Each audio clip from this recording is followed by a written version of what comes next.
यह love story मेरी भाभी की है, जो आगरा में रहती थी। शादी के बाद जब मैं उनसे पहली बार मिला तभी घुल मिल गया।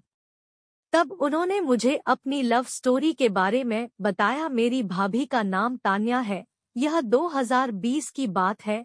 जब वह गांव में थी तब एक लड़का वहां आया और भाभी के जस्ट सामने बैठ गया और उन्हें देखने लगा। भाभी को पहले तो वो लड़का बहुत गलत लगा, फिर उसने भाभी को बहुत ज्यादा देखना शुरू कर दिया। तान्या भाभी को बहुत प्रॉब्लम होने लगी और उसे मन बहुत अना बटा शनाब बोलती थी। एक दिन जैसे ही वो भाभी के पास आया, भाभी ने एक जोर का थप्पड़ उसके गाल पर जड़ दिया। वो बहुत डर गया और उस लड़के ने भाभी को देखना बंद कर दिया। वो लड़का उन्हें अब परेशान नहीं कर रहा था, उसने उनकी गली में आना भी बंद कर दिया था। तब भाभी को बहुत परेशानी होने लगी क्योंकि वो उसके लड़के के परेशान करने की आदी हो गई थी। अब उसे याद करने लगी पर वो लड़का उन्हें कहीं नहीं दिखा। उस दिन भाभी की छोटी बहन का जन्मदिन था, सभी मस्ती कर रहे थे। भाभी भी ऑलमोस्ट उसे भुलाने वाली थी, लेकिन उसी दिन वो लड़का फिर आ गया और आते ही उसने भाभी को हाय कहा। इस बार भाभी ने कुछ नहीं कहते हुए उसे हाय का जवाब दिया। इसी से वो लड़का समझ गया कि कुछ तो बात है।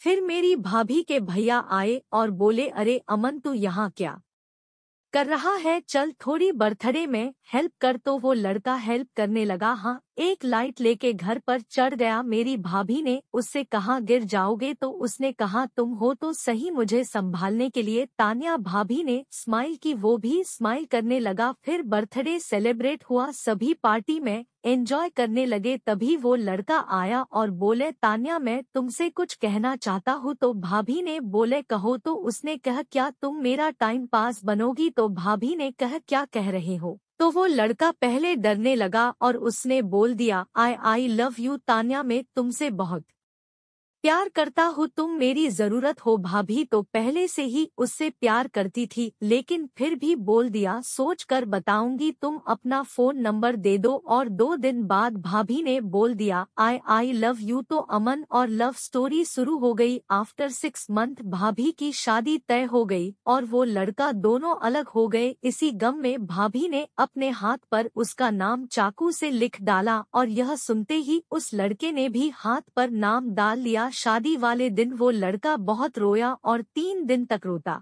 रहा। फिर भाभी ने उसे मेरे फोन से कॉल की और कहा तुम मेरे देवर के दोस्त बनकर मुझसे मिलो, मैं तुमसे मिलना चाहती हूँ। और वो आ गया और मौका देखकर मैंने उन दोनों को मिलाया। वो लड़का दोनों मिलते ही बहुत रोए और जो भी मन की बातें थी सभी शेयर की। आखिर में लव दी एंड करने जा रहे थे। फिर मैंने कहा जस्ट स्टॉप, मैं किसी को नहीं बताऊंगा, तुम अपना प्यार रेगुलर रखो। और आज भी वो एक दूसरे से मिलते हैं और किसी को पता भी नहीं है।